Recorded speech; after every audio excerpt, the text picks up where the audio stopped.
네, 오늘은 데살로니가전서 5장 19절부터 22절까지의 말씀을 살펴보도록 하겠습니다. 오늘 본문은 예언에 대한 말씀입니다. 여러분들은 예언하면 어떤 생각이 먼저 떠오르십니까? 저는 보수주의 교단인 장로교 합동 측에서 처음부터 신앙생활했고, 이 신학대학원 역시 총신대학교 신학대학원을 나왔습니다. 그러다 보니 말씀 중심의 신앙생활에 대해서는 익숙하지만 이 은사 중심의 신앙생활에 대해서는 익숙하지가 않습니다. 특히 예언이나 방언 같은 은사에 대해서는 열린 마음을 가지질 못했습니다. 그런데 아이러니하게 하나님이 저에게 방언을 주셔서 이 방언을 하게 되었습니다. 원하든 원하지 않든 하나님이 주신 방언이기에 이 방언에 대해서는 열린 마음을 가지게 되었습니다. 그러나 예언에 대해서는 열린 마음을 가지기가 결코 쉽지 않았습니다. 제가 예언에 대해서 열린 마음을 가지지 못한 이유 중 하나는 하나님의 계시는 성경 66권만으로 충분하다는 생각을 가지고 있었기 때문입니다. 사도 바울 시대는 아직 성경 66권이 완성되지 않은 시대이지만 우리가 살고 있는 이 시대는 성경 66권이 완성된 시기이기에 예언의 가치가 없고, 또 성경이 이미 예수님의 재림 때까지, 즉 인류 종말까지 이야기하고 있는데 굳이 이 예언의 기능이 필요한가라는 생각이 들었습니다. 그런데 저의 이런 생각을 바꾸게 된 계기가 있었는데, 그것은 레슬리 뉴비긴이 쓴 교회란 무엇인가 라는 책이었습니다. 그 책이 저의 생각에 어떤 전환점을 가져다 주었다면, 저에게 예언에 대해서 열린 마음을 확실히 가져다 주는 것은 아이러니하게 성경이었습니다. 저는 성경을 보면서 성경이 결코 예언에 대해서 적대적이지 않다고 확신하게 되었습니다. 그리고 오늘날 예언에 대해서 우리가 경계하고 조심해야 하는 이유는 그 예언들이 성경에서 말하는 예언에 가까운 것이 아니라 오히려 무당들이 하는 말들과 유사하기 때문이다 라는 생각도 하게 되었습니다. 그런 측면에서 예언 자체를 경시하는 것이 아니라 바르지 못하게 예언을 하는 인간을 경계해야 되겠다라는 생각도 하게 되었습니다. 그러면 우리가 한번 본문으로 들어가 보겠습니다. 19절과 20절을 읽어보겠습니다. 성령을 소멸하지 말고 예언을 멸시하지 말고 라고 여기에 나와 있습니다. 여기에 성령을 소멸하지 말며 예언을 멸시하지 말고 라고 말씀하는데, 이는 병행꾸로서 성령을 소멸하는 것이 곧 예언을 멸시하는 것이다 라는 것을 우리가 알게 됩니다. 왜 성령을 소멸하는 것이 예언을 멸시하는 것이냐? 예언이라고 하는 것은 성령의 선물입니다. 성령으로부터 온 선물을 우리 인간이 함부로 무시를 한다는 것은 곧 성령님을 무시하는 일이 되는 것입니다. 그런데 사도 바울이 이런 말을 하는 것을 봐서는 데살로니가 교회 안에 예언을 멸시하는 일들이 벌어졌기 때문일 것입니다. 그 당시에도 예언이 부정적인 영향을 끼치는 일들이 발생했기 때문에 예언을 멸시했을 수 있습니다. 특별히 이 고린도 교회에 보면 그런 현상이 잘 나타나죠. 이 무분별한 예언으로 인해서 고린도 교회가 큰 어려움을 겪게 됩니다. 또는 말씀을 중요시하는 자들이 예언을 멸시하는 일이 일어날 수도 있습니다. 어쨌든 간에 예언이 멸시되는 일들이 발생한 것입니다. 그때 사도 바울은 예언을 멸시하는 일이 곧 이 성령을 소멸하는 일이다 라고 말씀하면서 그렇게 하지 말라라고 권면하고 있는 것이죠. 그렇다면 예언은 어떤 기능을 가진 것이고 어떤 유익이 있을까요? 이는 고린도전서 14장 4절에 잘 나타나 있는데, 고린도전서 14장 4절에 이런 말씀이 있습니다. 방언을 말하는 자는 자기의 덕을 세우고 예언하는 자는 교회의 덕을 세우나니. 예언의 가장 큰 특징이 무엇인가 하면 교회의 덕을 세운다는 것입니다. 우린 여기서 성경적인 예언과 가짜 예언을 분명히 구분할 수 있어야 됩니다. 가짜 예언은요, 예언자를 보게 만든다면 진짜 예언은 공동체를 세운다는 것입니다. 무당들이 어떤 정계를 해서 맞추게 될 때에 무당에게 찾아갔던 그 사람이 그 이후로 무슨 일이 있을 때마다 무당에게 찾아가 묻는 경우가 종종 발생하죠. 마치 이와 같이 예수님의 이름으로 예언을 했는데 그것이 맞았고 그 이후 그 사람에게 지나치게 의존을 하게 되는 현상이 발생한다면 이것은 결코 성경적이지 않습니다. 또한 자신에게 의존하는 것을 방조하거나 또는 오히려 조장한다면 그는 필경 거짓 예언자입니다.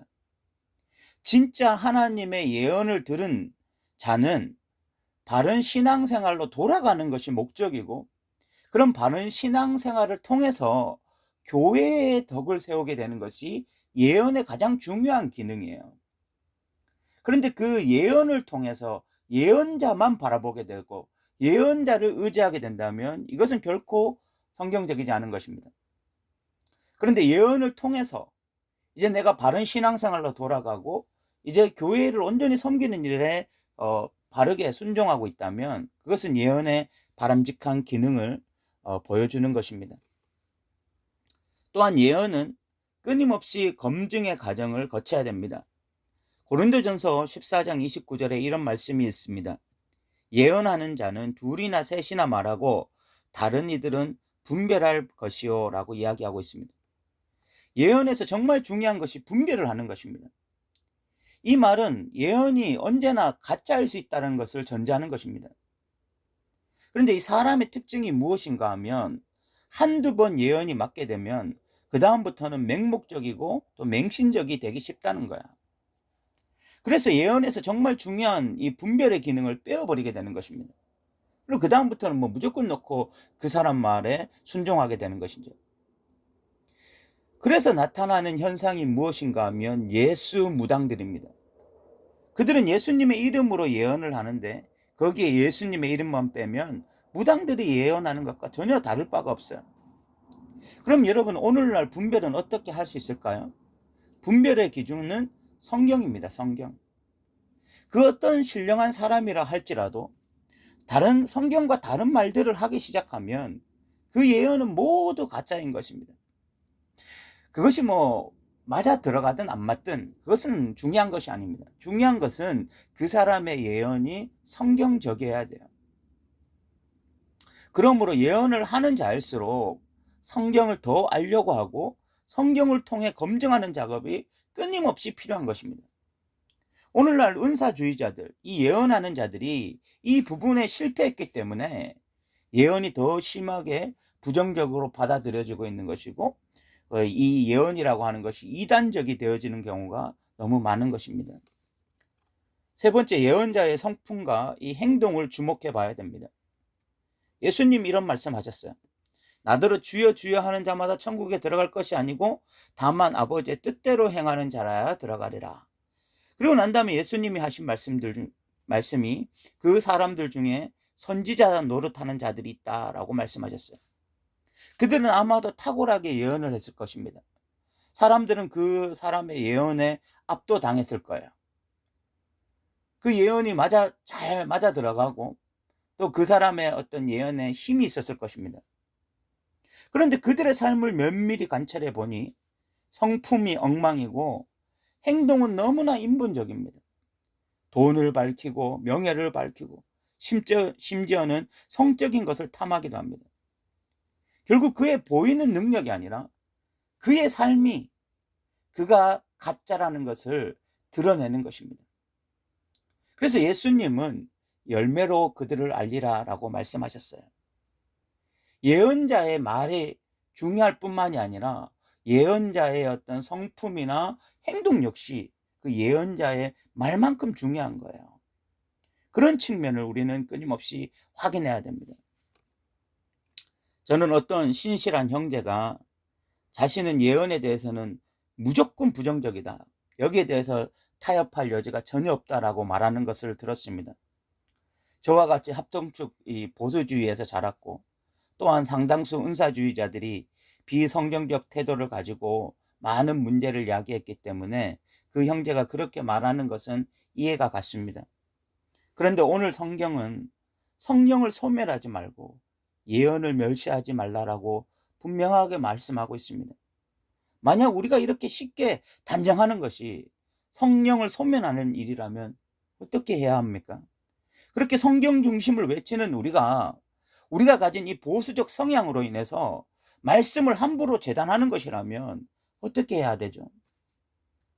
우리가 경계해야 할 것이 성령의 선물인 예언 자체가 아니라 예언을 비성경적으로 하고 있는 사람이어야 하지 않을까요? 그 예언이 교회의 덕을 세우고 성경 66권에 대치되지 않으며 그 예언을 하는 자가 여전히 예수님을 닮아가는 자이고 하나님의 뜻에 초점을 맞추고 살아가는 자라면 우리가 함부로 그런 자들을 정죄하려는 태도는 바람직하지 않은 것입니다.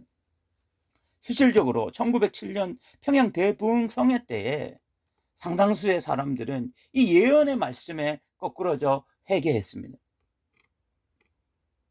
세계 곳곳에 나타났던 그런 위대한 대부흥성회에서는 그런 일들이 종종 나타나고 있어요. 그리고 지금도 선교 현장에서 예언의 말씀을 통해서 회개하고 돌아오는 자들이 많이 있습니다. 21절, 22절은 예언에 대해서 바르게 취해야 할 태도에 대해서 말씀하고 있습니다. 범사에 헤아려 좋은 것을 취하라라는 말씀은 예언을 제대로 분별하여 하나님의 뜻에 맞는 것을 취하라는 말씀입니다. 이는 예언이 가지고 있는 이 독특한 기능, 예언이 언제나 가짜일 수 있고 사탄이 이용할 수 있는 좋은 도구이기도 하고 또는 탐욕의 눈이 먼 거짓 선지자가 이용할 수 있는 좋은 도구가 되기 때문에 이런 말씀을 하는 것입니다. 그런데 사도 바울이 그렇기에 예언을 버리라고 말한 것이 아니라 범사에 헤아려 좋은 것을 취하라라고 말씀하고 있다는 것을 봐서는 예언이 신앙생활에 큰 도움이 된다는 것을 우리는 알 수가 있습니다. 또한 22절에 악은 그 모양이라도 버리라라고 말씀하는데 이는 교회의 덕을 세우지 않고 사도들의 가르침과 정면으로 대치되며 이 예언자의 삶의 태도를 봤을 때 가짜 예언이라고 생각하는 그 예언들은 철저하게 버려야 된다라고 말씀하고 있는 것입니다. 이제 말씀을 마무리하고자 하는데 저는 예언에 대해서 아직까지도 완전히 열린 마음이지 않습니다. 참 이 예언을 받아들이는 것이 결코 쉽지가 않아요. 그러나 저에게 가장 중요한 것은 성경 중심적인 신앙입니다. 제가 가지고 있는 신념은 성경이 예언에 대해서 열린 마음을 가지고 있다면 저 역시 그래야 한다는 것입니다. 그런 측면에서 저는 성경은 예언을 결코 부정적으로 말하지 않다고 믿습니다. 그러나 성경은 언제나 예언의 부정적인 요소, 이 무질서나 가짜 예언이 있다는 것을 늘 경계하고 있음을 우리는 또한 확인할 수 있습니다. 그러니까 우리는 예언에 대해서는 오픈 마인드를, 열린 마인드를 가지되 그러나 예언의 내용이나 예언자에 대해서는 늘 분별하는 태도를 취해야 할 것입니다. 그것을 통해서 우리가 정말 추구하는 것은 예언 자체가 아니라 교회의 덕을 세우고 하나님의 뜻을 이루며 하나님 나라를 위해서 다름질하는 신앙인이 되는 것입니다. 오늘도 들어주셔서 감사합니다.